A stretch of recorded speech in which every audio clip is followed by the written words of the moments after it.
Nahuli ni Blight sa kondo niya na nakahubad sa kama. Nay, may bago ng labandera, si Richie Rivero. Naku anak, ayaw nga magpalaba. Kaya ayun, ayaw din naman niyang gumastos para magpalabada siya, di ba? Nay, pa-deny-deny pa po yung jowa ngay ni Richie. Yung pala true ang hanas ni Blight. Nako, showbiz din po pala. Bagay sila ni Richie na mahilig sa spotlight.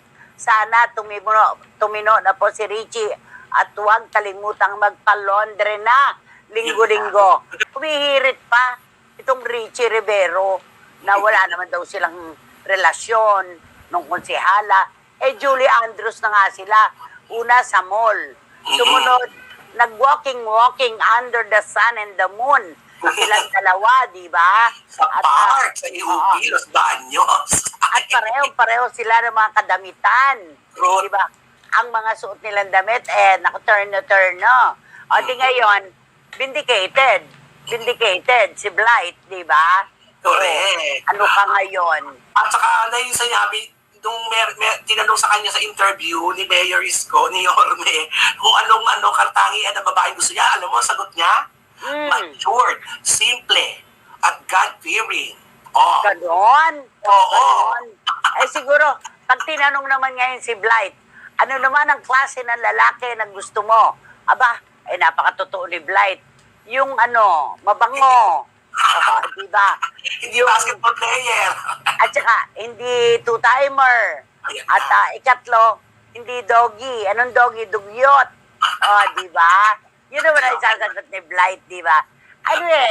Ito, maidedenay nila ito pansamantala. Pansamantala lang pero darating ang panahon talaga, lalabas at lalabas ang katotohanan. Bakit siya andalas dun sa lugar ng babae sa Laguna? Sige nga, ano yon? Sumusobra lang ang karga niya ng gasolina. Sayang yung kanyang pagmamaneho. Kaya tama na. Talagang nakuha na ni Blight ang bendikasyon. Yun lamang yon.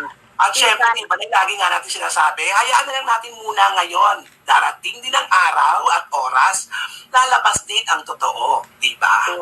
Totoo, diba? Talagang totoo yan. Sabi ni Boyzie Caragay sa sinabi mo, mature pala gusto niya, di kumuha ka ng matrona. Matronang Becky, charot. Sabi niya, matronang Becky raw, charot. Diba? Ay, Richie, wag ka na mag-deny. Kung saan-saan na kayo nakikita ni Consi, deny to death ka pa, sabi ni Boyzie. Sana itong si Richie Rivero magtanda na. Hindi na maganda yung nauna. Baka yung pangalawa masundan pa. Ikatlo, tama na ang pagyayabang at huwag masyadong madaldal. Yung kadaldalan niya, lahat ng mga sinabi niya, yun ang ipinukol pabalik sa kanya. Kaya tama na ang pagde-deny. Kitang-kita na. Hihirit pa ba? Di ba naman? Si John talaga. At eto na ang pinakamataray sa lahat ng peers ng mga CFMers. Nay, may bago ng labandera, si Richie Rivero. Sinbautika Silvero. John, may bago na raw labandera. Naku anak, ayaw nga magpalaba. Kaya ayun, ayaw din naman niyang gumastos para magpalabada siya, di ba? Nay, pa-deny-deny pa po yung jowa ngay ni Richie. Yung pala true ang hanas ni Blight. Nako, showbiz din po pala. Bagay sila ni Richie na mahilig sa spotlight.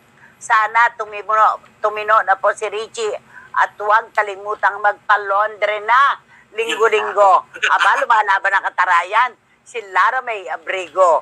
Di ba? Nakakaloka. Talagang, ay nako, wala kasing pasok ngayon. Nay, yan na bang opisyal na yan ang nahuli ni Blight sa kondo niya na nakahubad sa kama? Anak, hindi yata ito. Hindi yata siya. Mukhang hindi siya, no? Oo, ina-assume na naman nila na sa mga vlogs. Yun na naman ina-assume nila. Ano yun? Lahat naman ay hula. Pwedeng oo, pwedeng hindi, di ba? Pero kung sa kadiretsoan ni Blight, pwede niyang sabihin na politiko ito Ito, di ba? Wala siyang sinabi ngayon, oo. So, nasaan na ang official statement ngayon ni Consi Leren? Sabi ni Philip Villanueva, abangan natin anak, di ba mahilig siya mag-ipon ng mga seal? Mula sa presidente hanggang sa konseho, abangan natin yan. Ay, nako.